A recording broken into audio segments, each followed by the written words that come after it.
معزز محترم علماء کرام، بزرگوں، نوجوان دوستوں اور ساتھیوں اور عزیز بچوں، ساری تعریفیں حمد و ثنا اس اللہ رب العالمین کے لیے ہے جو ہم سب کا خالق ہے، مالک ہے، رازق ہے، مدبر ہے، ساری کائنات کا تنہا اکیلا نظام چلانے والا ہے۔ اس کے بعد بے شمار درود و سلام نازل ہو ہم سب کے آخری نبی محمد رسول اللہ صلی اللہ علیہ وسلم کی ذات گرامی پر، جن کی مختلف کوششوں کے نتیجے میں ہم تک دین اسلام پہنچا۔ محترم ساتھیوں، مختصر سی گفتگو آپ کے سامنے کرنی ہے، بلا کسی تمہید کے میں اپنی بات پر آتا ہوں کہ دین اسلام جس کے ہم ماننے والے ہیں، یہ اسلام ہمیں بہت ساری اہم تعلیمات دیتا ہے۔ اسلام کی تعلیمات میں سے ایک اہم تعلیم یہ ہے کہ ایک مسلمان، عموماً انسان اور خصوصاً مسلمان، ہر مسلمان کی اپنی جگہ اس کی ایک عزت ہے، اس کا ایک احترام ہے۔ ہر مسلمان یہ چاہتا ہے کہ اسے عزت کی نگاہ سے دیکھا جائے، اس کا احترام ہو۔ شریعت بھی یہی کہتی ہے، دین اسلام بھی یہی کہتا ہے کہ ہر مسلمان کو چاہیے کہ دوسرے مسلمان کی عزت کرے، اس کا احترام کرے، کسی کی شان میں گستاخی نہ کرے، کسی کی عزت سے کھلواڑ نہ کرے۔ یہ اسلام بھی کہتا ہے، جیسے کہ پیارے نبی محمد رسول اللہ صلی اللہ علیہ وسلم نے بیان فرمایا، کل المسلم علی المسلم حرام مالہ وعرضہ ودمہ، کہ ہر مسلمان کے لیے لازم ہے، واجب ہے، ضروری ہے کہ دوسرے مسلمان کے مال کا احترام کرے، دوسرے مسلمان کی جان کا احترام کرے، اور اسی طریقے سے دوسرے مسلمان کی عزت و آبرو کا بھی احترام کرے۔ یہ اسلام کہہ رہا ہے، اسلامی تعلیمات کا یہ حصہ ہے کہ ایک دوسرے کی عزت ہونی چاہیے، ایک دوسرے کا احترام ہونا چاہیے۔ دنیا میں کون سا ایسا شخص ہے جو نہیں چاہتا کہ اس کی عزت، جو نہیں چاہتا کہ دنیا میں بھی عزت حاصل کرے اور اللہ کے پاس بھی عزت حاصل کرے؟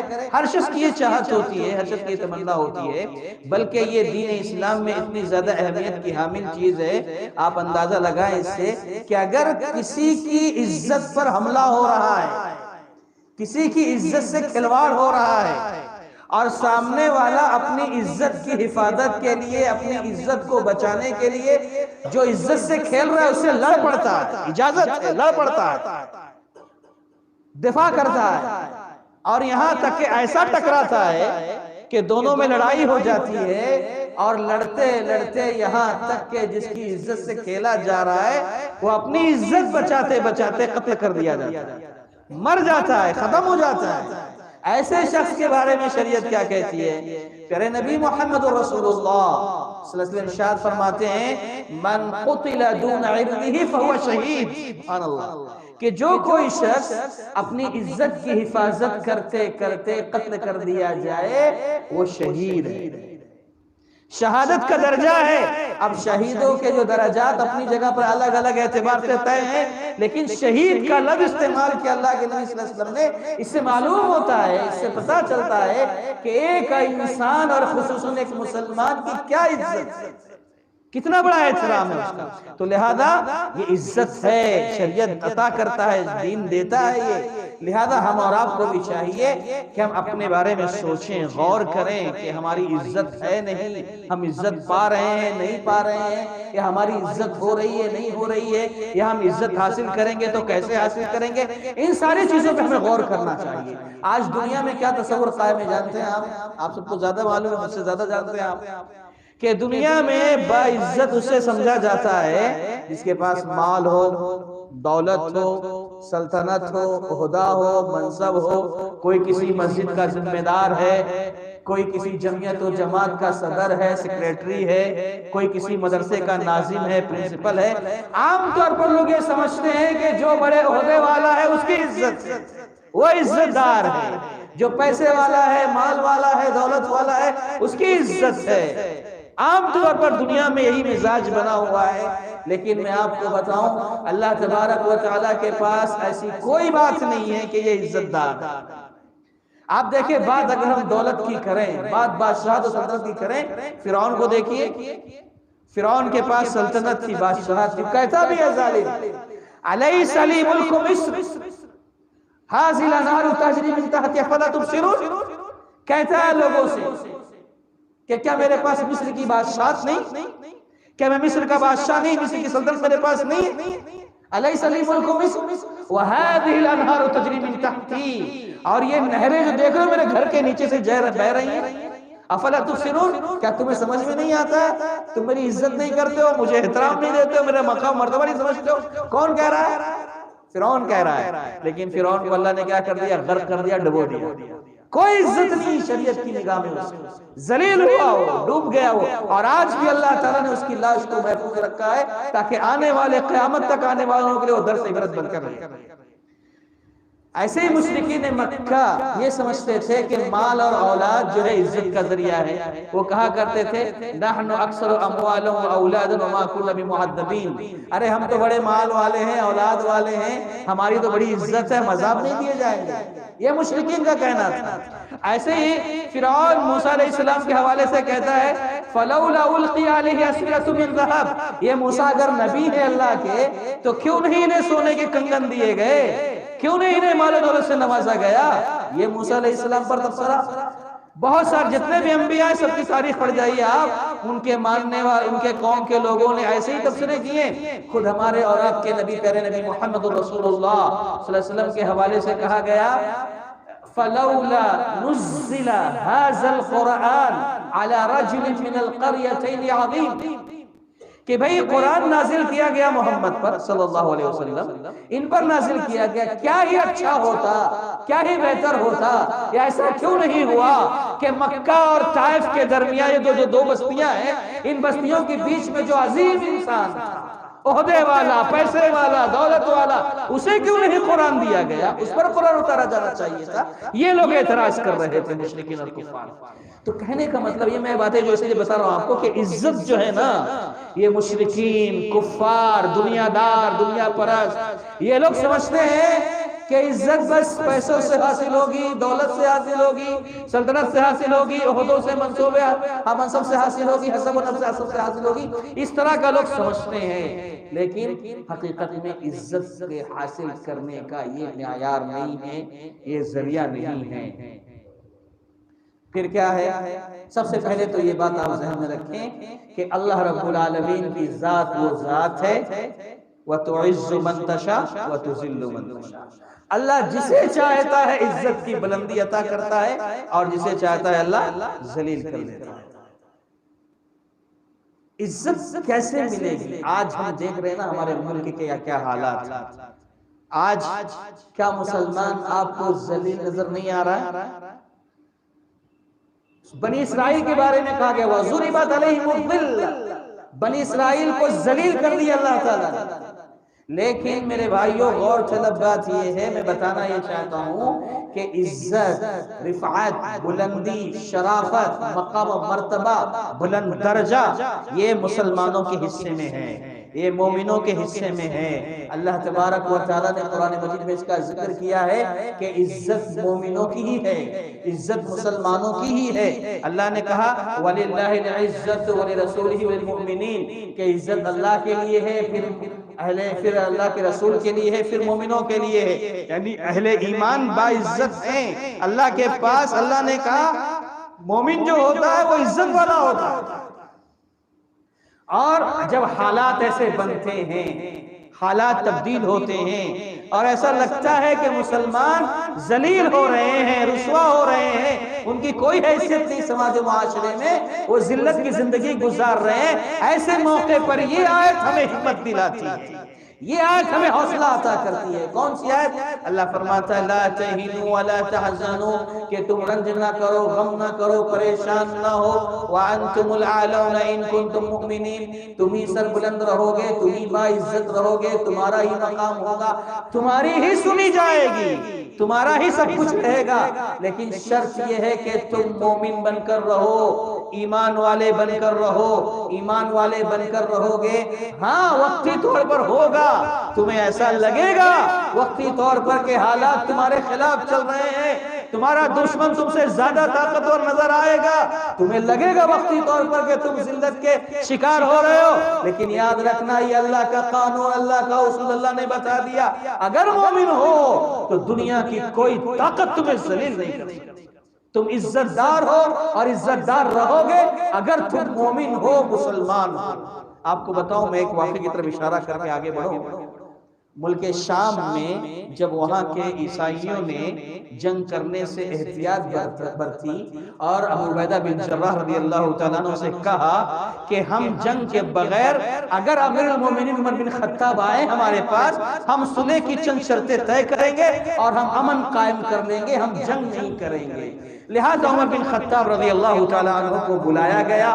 امیر المومنین عمر بن خطاب رضی اللہ تعالیٰ عنہ ملک شام آ رہے ہیں اور آپ کے ساتھ راستے میں ابو عبیدہ بن جراح بھی ہیں اور قریب پہنچے ہیں۔ کہاں پہنچے ہیں؟ سمجھ لیجئے کہ اب ملک شام میں داخل ہونے کے قریب ہیں، لیکن داخل ہونے سے پہلے، وہاں پہنچنے سے پہلے راستے میں ایک ندی پڑتی تھی۔ البدایہ والنہایہ میں علامہ ابن کثیر رحمہ اللہ نے بڑی تفصیل سے اس واقعے کو نقل کیا ہے کہ عمر بن خطاب رضی اللہ تعالیٰ عنہ ابو عبیدہ بن جراح رضی اللہ تعالیٰ عنہ کے ساتھ جو ہے جا رہے ہیں، راستے میں جب ندی پڑی، اب ندی میں اتر کر کے، ندی کراس کر کے باہر اتر کر جانا تھا، تو کیا کیا عمر بن خطاب رضی اللہ تعالیٰ عنہ نے، آپ نے اپنے پیر میں جو جوتا پہنا ہوا تھا یا جو بھی جورب تھا، چمڑے کا، لیدر کا، جو بھی کچھ رہا ہو پیر میں ان کے، انہوں نے اسے نکالا، پیر سے نکالا اور اسے اپنے کاندھوں پر لٹکا لیا، ایک عاجزی انکساری کی تصویر بن کر کے اپنے آپ کو ایک عام انسان ظاہر کرتے ہوئے کاندھوں پر لٹکا کر وہ ندی میں اتر کر چلنے لگے۔ ابو عبیدہ بن جراح رضی اللہ تعالیٰ عنہ نے جب یہ منظر دیکھا، ان سے رہا نہیں گیا، کہنے لگے امیر المومنین یہ کیا کر رہے ہیں آپ، یہ کیا کر رہے ہیں آپ اپنے جوتے اتار کے کاندھوں پہ رکھ لیے ہیں۔ امیر المومنین اگر اس طرح اس حالت میں یہ شہر والے آپ کو دیکھ لیں گے، آپ کا رعب و دبدبا جو ان کے پاس ہے وہ کم ہو جائے گا، آپ کی عزت میں کمی آ جائے گی۔ اتنا سننا تھا کہ عمر بن خطاب امیر المومنین رضی اللہ تعالی عنہ نے کہا، اے ابو عبیدہ کیا کہہ رہے ہو تم؟ بڑا سخت ڈانٹا، کہا سنو ابو عبیدہ، لو یقول ذا غیرک یا ابا عبیدہ، اللہ کی قسم ہے ابو عبیدہ، یہ جملہ جو تم نے ابھی کہا ہے نا، یہ جملہ اگر کسی اور نے کہا ہوتا، جعلتہ نکالا لامت محمد صلی اللہ علیہ وسلم، میں اسے ابھی ایسی سزا دیتا، ایسی سزا دیتا کہ یہ سزا قیامت تک آنے والوں کے لیے درس بن جاتی، سبق بن جاتی، لیکن تمہیں چھوڑ رہا ہوں، سنو۔ اب وہاں تاریخی جملہ کہتے ہیں، عمر رضی اللہ تعالیٰ عنہ کہتے ہیں، سنو ابو عبیدہ، اِنَّا كُنَّا ظَلَّ قَوْمٍ، ہم ذلیل تھے، ہم رسوا تھے، ہماری کوئی حیثیت نہیں، سماج و معاشرے میں کوئی حیثیت نہیں تھی۔ اگر ہم جائیں تاریخ میں تو کیسے تھے یہ لوگ، مکہ کے لوگ، کہ کہتے ہیں کہ معصوم سی بچی، لڑکی پیدا ہوتی تھی، یہ اپنی اس بچی کو زندہ دفن کر دیتے تھے، ایسے لوگ تھے یہ۔ کہتے ہیں عمر بن خطاب ہم ذلیل تھے، رسوا تھے، ہماری کوئی حیثیت نہیں تھی سماج و معاشرے میں، لیکن کیا ہوا؟ اے ابو عبیدہ جانتے ہو؟ فَأَعَزَّنَا اللَّهُ بِالْإِسْلَامِ، اللہ نے ہمیں اسلام کے ذریعے عزت بخشی ہے۔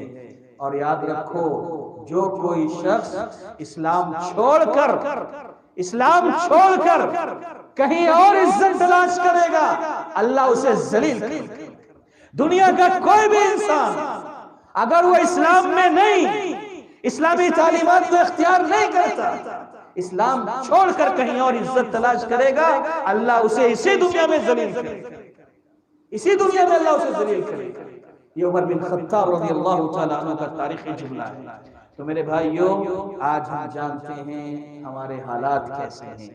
اگر ہم چاہتے ہیں کہ ہماری کھوئی ہوئی عزت دوبارہ حاصل ہو جائے، ہمارا کھویا ہوا وقار ہمیں دوبارہ نصیب ہو جائے، تو ایک حدیث کی روشنی میں کہا اللہ کے نبی نے، حتی ترجعوا الی دینکم، تمہارا وقار تمہیں اسی وقت حاصل ہوگا جب تم دین اسلام کی طرف پلٹ کر آؤ گے۔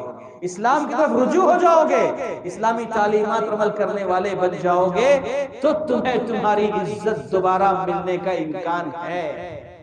میرے بھائی یہ غور طلب بات ہے، یہ پہلی بات تھی جو مجھے آج آپ کے سامنے رکھنی تھی کہ ہم اور آپ معاشرے پہ نظر رکھتے ہیں، اور آج عزت کی جو اتنی زیادہ اہمیت ہے شریعت اسلامیہ میں، اجتماعی سطح پر اگر ہم دیکھیں، اجتماعی طور پر اگر دیکھیں تو آج مسلمانوں کے حوالے سے ہر شخص یہی کہتا ہے کہ آج مسلمان ذلیل ہے، رسوا ہے، اس کے پاس عزت نام کی چیز نہیں، ایسے جتنے الفاظ استعمال کرنے والے کرتے رہتے ہیں، ہم جانتے ہیں، سنتے رہتے ہیں۔ تو میرے بھائی کہنا یہ ہے کہ ہم اگر عزت چاہتے ہیں تو اسلام کی طرف پلٹ آئیں، رجوع ہو جائیں۔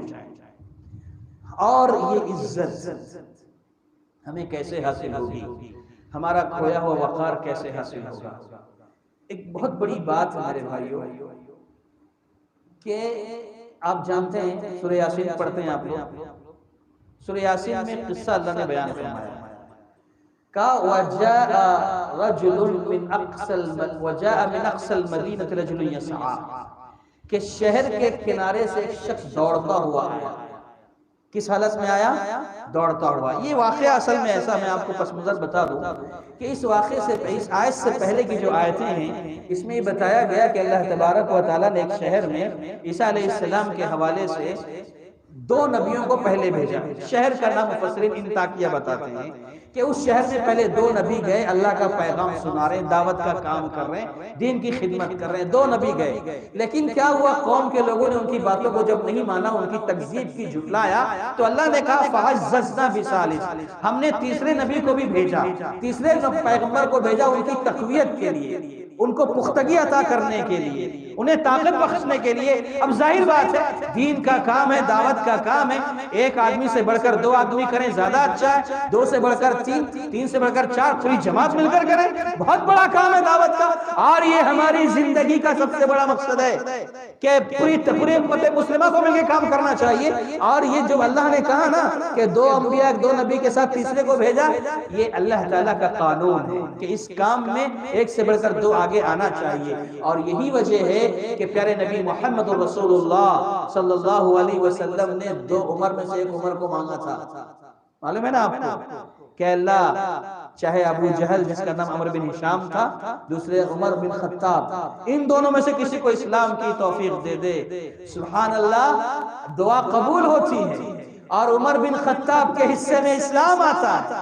اور عمر رضی اللہ تعالیٰ نے جب اسلام قبول کیا، آپ تاریخ اٹھا کر دیکھیے، اس کے بعد سے ایسی ہلچل مچی، ایسا ولولہ آیا لوگوں میں، عمر اعلان کرتے ہیں اسلام قبول کرنے کے بعد، کون ہے جو اپنے آپ کو، اپنی بیوی کو بیوہ کرنا چاہتا ہے، آئے میرے سامنے، اپنے بچے کو یتیم کرنا چاہتا ہے، آئے میرے سامنے۔ للکارتے تھے عمر بن خطاب، یعنی ایک سے بڑھ کر 2 پاورفل آدمی، افرادی قوت دعوت کے لیے ہونی چاہیے۔ جب یہ آئے گی دعوت کا کام، اللہ کے دین کا کام آگے بڑھے گا۔ اور یاد رکھنا یہی ہمارا اصل کام ہے، یہ کام ہم جب تک کریں گے انشاءاللہ محفوظ رہیں گے، اس کام کو چھوڑیں گے ہماری ذلت ہے، رسوائی ہے، یہاں بھی تباہی ہے، وہاں بھی بربادی ہے، یہ بات یاد رکھنا۔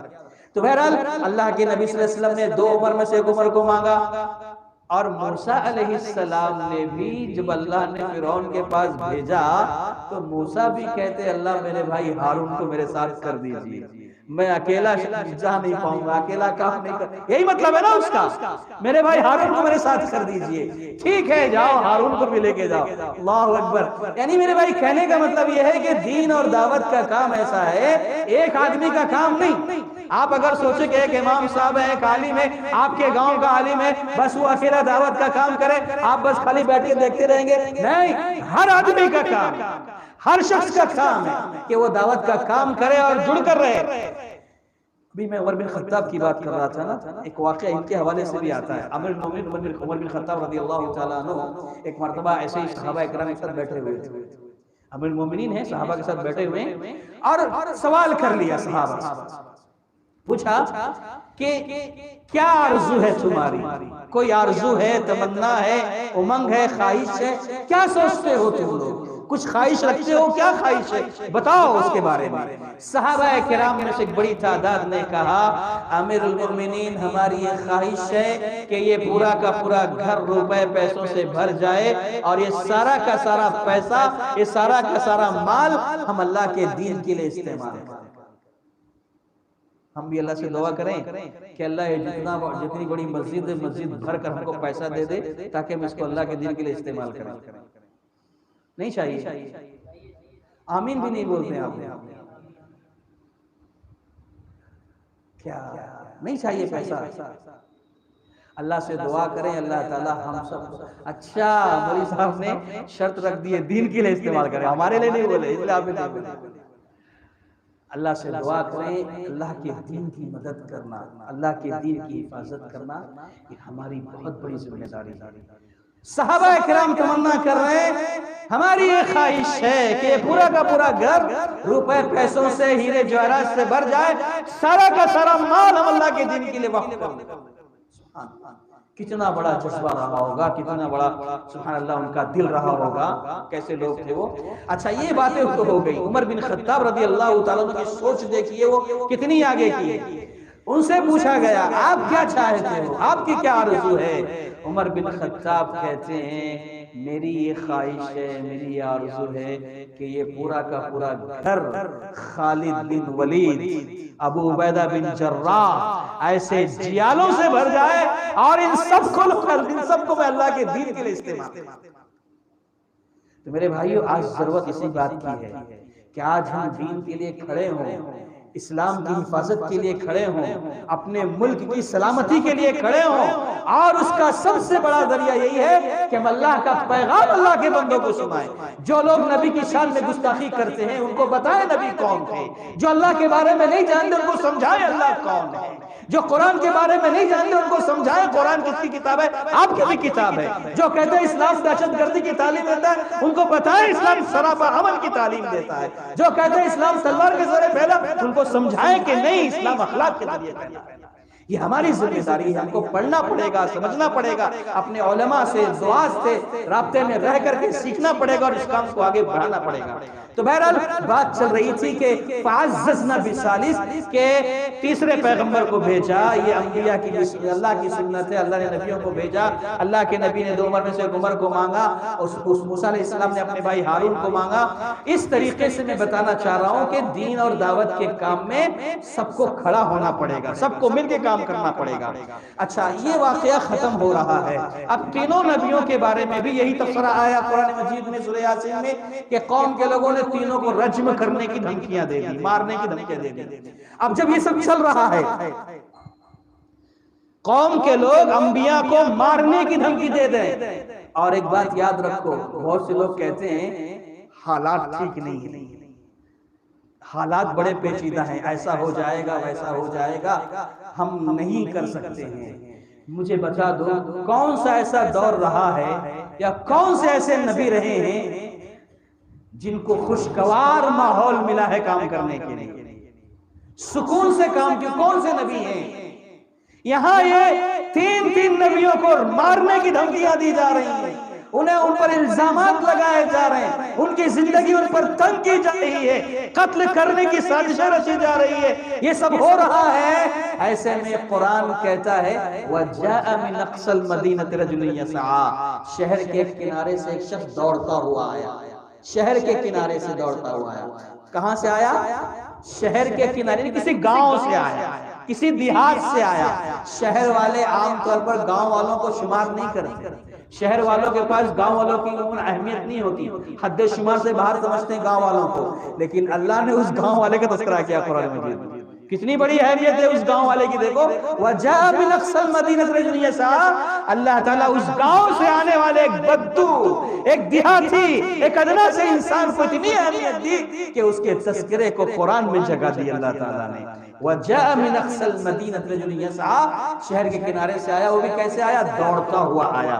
اس کے بعد کہتا ہے میری قوم کے لوگوں، یہ جو رسول تمہارے پاس آئے ہیں نا، ان رسولوں کی باتوں کو مان لو، ان کی پیروی کر لو، اور سنو میں انی آمنت بربکم فاسمعون، میں تم سب کے رب پہ ایمان لا چکا ہوں، میرا بھی تمہارا بھی رب وہی ہے، میں ایمان لا چکا ہوں، سنو میری بات۔ اب اتنا کہنا تھا، کیا ہوا؟ سورہ یاسین پڑھیے آپ۔ اس شخص کو قوم کے لوگوں نے مل کر قتل کر دیا، شہید کر دیا۔ اب یہاں کو قتل ہو رہا ہے، اس کے فوری بعد اللہ کہہ رہا ہے قیل ادخل الجنہ، اس کو جنت میں داخل کر دیا جائے۔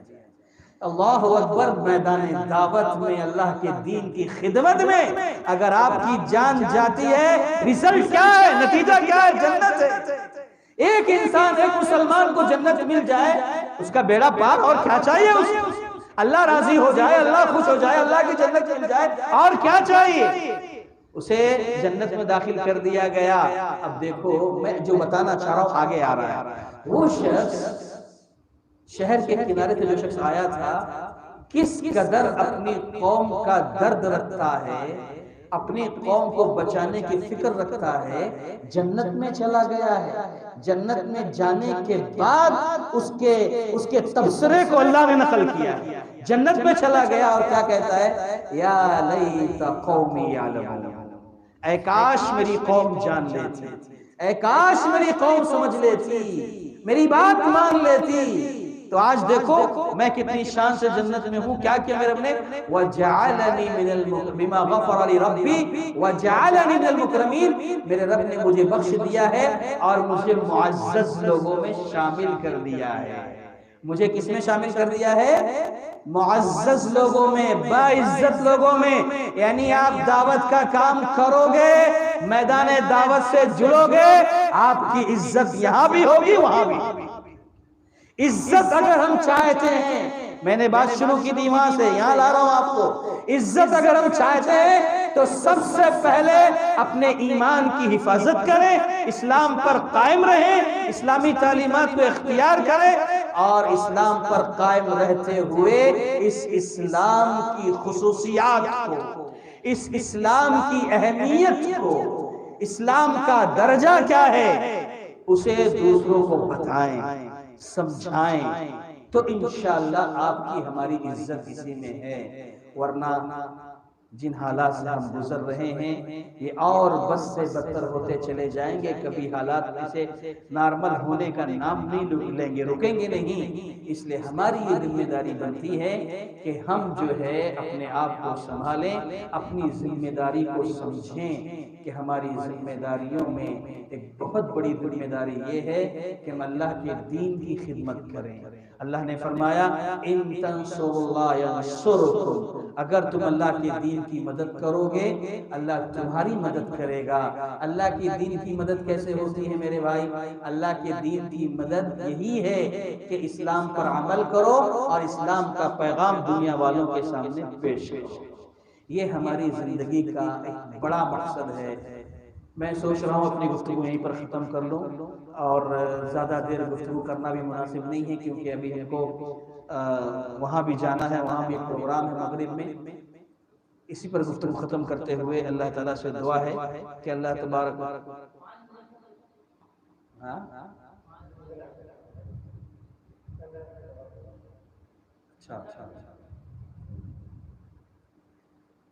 چلیے تھوڑا سا وقت ہمارے پاس اور ہے، لیکن ہم وہاں کہیں پہنچتے پہنچتے لیٹ نہ ہو جائیں۔ تو یہ بات یاد رکھیں، ذہن میں رکھیں کہ ہمارے لیے سب سے پہلے ضروری یہ ہے کہ ہم اگر اپنی عزت چاہتے ہیں، اپنی خیریت چاہتے ہیں، تو اسلام اور ایمان کی حفاظت کریں، اس پر قائم رہیں، اور دوسری بات یہ ہے کہ دعوت کا کام کریں۔ یہ کتنا بڑا المیہ ہے میرے بھائی، سوچو یہ المیہ ہے کہ نہیں ہے کہ آج بھی ہمارے بہت سارے غیر مسلم بھائی ایسے ہیں کہ جب ہمارا مؤذن اذان دیتا ہے نا 5 ٹائم اللہ اکبر کہتا ہے، تو بہت سارے غیر مسلم یہی سمجھتے ہیں کہ جب مسلمان اللہ اکبر کہتا ہے تو اکبر بادشاہ کو یاد کر رہا ہوتا۔ کتنا بڑا یہ المیہ ہے کہ ہمارے ساتھ رہنے والے، ہمارے ساتھ اٹھنے بیٹھنے چلنے پھرنے والے، کاروبار بزنس کرنے والے غیر مسلم کو یہ بھی نہیں بتا سکے کہ ہم اللہ اکبر کہتے ہیں تو اس کا مطلب کیا ہوتا ہے، اس کا مطلب کیا ہوتا ہے یہ بھی نہیں بتا سکے۔ تو ایسے موقع پر ہماری ذمہ داری بنتی ہے کہ ہم اس کام کو انجام دیں. اور ساتھ ہی ساتھ اس میں ایک چیز اور جوڑ لیجئے، وہ کیا ہے، چونکہ حالات ایسے ہیں تو ایسے حالات میں ہم سب کو مل کر اپنے اخلاق اور کردار کو اونچا بنانا ہوگا. برائی کا جواب اچھائی سے دینا ہوگا. وَلَا تَسْتَوِي الْحَسَنَةُ وَلَا السَّيِّئَةُ ادْفَعْ بِالَّتِي هِيَ أَحْسَنُ، یعنی برائی کا جواب اچھائی سے دو، بھلائی سے دو، خیر خواہی سے دو. تمہارے ساتھ کوئی غلط کر رہا ہے، کرنے دو، برداشت کرو، صبر کرو، لیکن تم برائی کا جواب اچھائی سے دو، بھلائی سے دو. تو کیا ہوگا، جو تمہارا دشمن تمہیں نظر آ رہا ہے نا، وہ گہری دوستی میں تبدیل ہو جائے گی اس کی دشمنی. یہ اللہ کہہ رہا ہے. اس لیے اپنے اخلاق کو سنوارو، اپنے کردار کو سنوارو، تاکہ دنیا کے لوگ جب مسلمانوں کے اخلاق اور کردار کو دیکھیں. میں یہ بارہا کہتا ہوں، یا کوٹ کرتا ہوں کہ ربما یود الذین کفروا لو کانوا مسلمین، لوگ دیکھیں یعنی غیر مسلم. یہ آیت دراصل میں جو ہے نا آخرت کے حوالے سے ہے کہ قیامت کے دن جب مشرکین اور کفار کو عذاب ملے گا تو وہاں پر تمنا کریں گے کاش ہم مسلمان ہوتے تو کتنا اچھا ہوتا، آج جہنم میں نہیں ہوتے. لیکن اس آیت کو ہم اہل علم نے، مفسرین نے یہ بات بھی نقل کی ہے، ہمارے اساتذہ کہا کرتے تھے کہ ربما یود الذین کفروا لو کانوا مسلمین. اس آیت کو ہم دنیا کے اعتبار سے اس طرح فٹ کر سکتے ہیں کہ اگر مسلمان اپنا کیریکٹر، اپنا اخلاق اس درجے کا بنا لے کہ مسلمانوں کو دیکھ کر غیر مسلم کافر رش کرے اور خواہش کرے ان کو دیکھ کر، تمنا کرے مسلمانوں کو دیکھ کر کہ کاش میں بھی مسلمان ہوتا تو کتنا اچھا ہوتا. تو آج ضرورت اس بات کی ہے کہ اس ملک میں رہتے ہوئے جو ہمارے ساتھ غیر مسلم بھائی رہتے ہیں ان سے تعلقات کو اچھے بنائیں، ان کے ساتھ محبت سے پیش آئیں، ان کے ساتھ اچھے طریقے سے رہیں، ان کے ساتھ میل ملاپ کریں، ہے نا، ان کے ساتھ پیار محبت سے رہ کر کے ایک اچھا ماحول بنانے کی ضرورت ہے، اپنے سے قریب کرنے کی ضرورت ہے. آپ کو معلوم ہے اللہ کے نبی محمد رسول اللہ صلی اللہ علیہ وسلم کی خدمت کرنے کے لیے صحابہ اکرام تھے نہیں تھے. صحابہ اکرام کی ایک لمبی فہرست آپ کو ملے گی اللہ کے نبی کے خدمت گزاروں کی، لیکن ان خدمت گزاروں میں آپ کو ایک نام ملے گا، کس کا؟ ایک یہودی لڑکے کا نام ملے گا. ایک یہودی لڑکا بھی تھا جو نبی صلی اللہ علیہ وسلم کی خدمت کرنے آیا کرتا تھا. کیا ضرورت تھی اللہ کے نبی کو یہودی لڑکے کو اپنے سے قریب کرنے کی؟ 10 صحابہ موجود تھے آپ کی خدمت کے لیے، آپ یہودی لڑکے کو اپنے پاس آنے دے رہے ہیں. اس کا مطلب کیا؟ اللہ کے نبی صلی اللہ علیہ وسلم کیا چاہتے تھے اس کا رزلٹ آگے آیا، اس کا رزلٹ آگے آ رہا ہے. کیا ہوا؟ لڑکا خدمت کرتا تھا، ایک مرتبہ لڑکا بیمار ہو گیا، اور ایسا بیمار ہوا کہ دنیا سے چل چلاؤ کا وقت آ گیا. اللہ کے نبی محمد رسول اللہ صلی اللہ علیہ وسلم اس کے گھر پہنچے، اس لڑکے کے پاس گئے، اس کے بازو بیٹھے اور پیار محبت سے اس کے سامنے کہتے ہیں اسلم یا ولد، اے لڑکے تو مسلمان ہو جا، کلمہ پڑھ لے، اسلام قبول کر. فنظر الی ابیہ، وہ لڑکا اپنے باپ کی طرف دیکھنے لگا سوالیہ نگاہوں سے کہ دیکھوں باپ کیا فیصلہ کرتا ہے. باپ تو یہودی تھا، لیکن دیکھیے باپ شاید پہلے ہی سے متاثر ہو چکا نبی سے کہ وہ محمد جس کو ہم برا بھلا کہتے ہیں صلی اللہ علیہ وسلم، وہ خود میرے گھر پہ چل کر آیا میرے بیٹے کو دیکھنے کے لیے. ہو سکتا ہے متاثر ہوا. اس یہودی نے اپنے بیٹے کو جب دیکھا، بیٹا سوالیہ نگاہوں سے دیکھ رہا ہے، تو باپ کا دل بھر آیا اور اس نے کہہ دیا اطیع ابو القاسم، اے میرے بیٹے مان لو، ابو القاسم کی بات مان لو، محمد جو کہہ رہے قبول کر لو. لڑکے نے جب یہ سنا، پیارے نبی محمد رسول اللہ صلی اللہ علیہ وسلم نے کلمہ پڑھایا، وہ لڑکا کلمہ پڑھا، مسلمان ہوا. اور پیارے نبی صلی اللہ علیہ وسلم وہاں سے اٹھے، یہ کہتے ہوئے اٹھے الحمدللہ الذی انقذہ من النار، اے اللہ تیرا لاکھ لاکھ شکر و احسان کہ تو نے اس لڑکے کو میرے ذریعے نارے جہنم سے بچایا. یہ رزلٹ تھا قریب کرنے کا. تو ضرورت اس بات کی ہے کہ ہم لوگوں کو، برادران وطن کو اپنے سے قریب کریں، اسلام کی خوبیاں، اسلام کی اچھائیاں، یہ ساری چیزیں ان کے پاس جانی چاہیے، پتہ چلنا چاہیے کہ اسلام ان کے لیے بھلائی چاہتا ہے، اسلام ان کی خیر خواہی چاہتا ہے، یہ ان کو پتہ چلنا چاہیے، تب جا کر کے لوگ جو ہے اسلام سے قریب ہوں گے۔ یہ ہماری ذمہ داری ہے تعلقات استوار کرنے کی۔ اور یہ اخلاق کے، جس میں نے اخلاق کی بات کی، اخلاق کی ایک مثال دے دیتے ہیں۔ چلیے اخلاق کے حوالے سے ہم بات کر رہے ہیں نا کہ ہمارا کیریکٹر ایسا ہو، کردار ایسا ہو کہ لوگ دیکھیں اور مسلمانوں پر عش عش کریں۔ کیسا؟ دیکھیں آپ، میں ایک بات بھی اکثر کہا کرتا ہوں کہ ابو بکر صدیق رضی اللہ تعالیٰ عنہ کو جانتے ہیں، آپ جانتے ہیں نا؟ ابو بکر رضی اللہ تعالیٰ عنہ کو کون کون جانتا ہے؟ کہاں رہتے ہیں؟ کون سے گاؤں میں؟ معلوم ہے؟ ابو بکر صدیق رضی اللہ تعالی عنہ، پیارے نبی محمد رسول اللہ صلی اللہ علیہ وسلم کے یار غار، رفیق سفر، افضل البشر بعد الانبیاء، انبیاء کے بعد اگر کسی کا رتبہ ہے، درجہ ہے اس روئے زمین پر، تو صدیق اکبر کا ہے۔ یہ ابو بکر رضی اللہ تعالی عنہ مکہ چھوڑ کر جا رہے ہیں، مکہ کو خیر بات کہہ کر جا رہے ہیں۔ کیوں؟ راستے میں ملاقات کی ابن دغنہ نے، تو اس کو جواب دیا۔ ابن دغنہ جو قریش کے سرداروں میں سے ایک سردار تھا، مشرکین کا رئیس تھا، وہ راستے میں ملتا ہے اور ابو بکر سے پوچھ پڑا کہ تم کہاں جا رہے ہو؟ کہا ہے ابن دغنہ، میں یہ شہر مکہ چھوڑ کر کسی اور شہر جا رہا ہوں، اس لیے جا رہا ہوں کہ تمہارے شہر والے مجھے آزادی سے عبادت کرنے نہیں دے رہے ہیں، اللہ کی بندگی کرنے نہیں دے رہے ہیں۔ میں یہ سوچ رہا ہوں، چاہتا ہوں کہ چلو کسی اور شہر چلتے ہیں جہاں آزادی سے رب کی بندگی کر سکیں گے، اس لیے میں شہر چھوڑ کر جا رہا ہوں، جہاں سکون ملے گا وہاں چلے جائیں گے۔ ابن دغنہ نے کہا، جو قریش کا سردار تھا، کافر تھا، غیر مسلم تھا، اس نے کہا ابو بکر سے، کیا کہا؟ مثلک یا ابا بکر لا یخرج ولا یخرج، اے ابو بکر تم جیسا انسان تو ہمارے اس شہر سے نہ تو خود جا سکتا ہے اپنی مرضی سے، نہ اسے کوئی نکال سکتا ہے۔ تمہاری شخصیت، تمہاری ذات ہمارے شہر کے لیے باعث شرف ہے، تمہارا ہمارے شہر میں رہنا ہمارے لیے عزت کی بات ہے، تمہارا ہمارے شہر میں رہنا ہمارے لیے فخر کی بات ہے، تو تم جیسا انسان ہمارے شہر سے اپنی مرضی سے بھی نہیں جا سکتا ہے اور نہ اسے کوئی نکال سکتا ہے، چلو واپس مکہ۔ کیوں کہا ابن دغنہ نے ایسا؟ ابو بکر رضی اللہ تعالیٰ عنہ کا ویسا کیریکٹر تھا، ویسا کردار تھا، ویسا جوہر تھا ان کے پاس کہ ابن دغنہ جو ہے متاثر ہوا اور واپس لے کر گیا مکہ دوبارہ۔ بعد میں پھر الگ بات ہے واپس ہوئے۔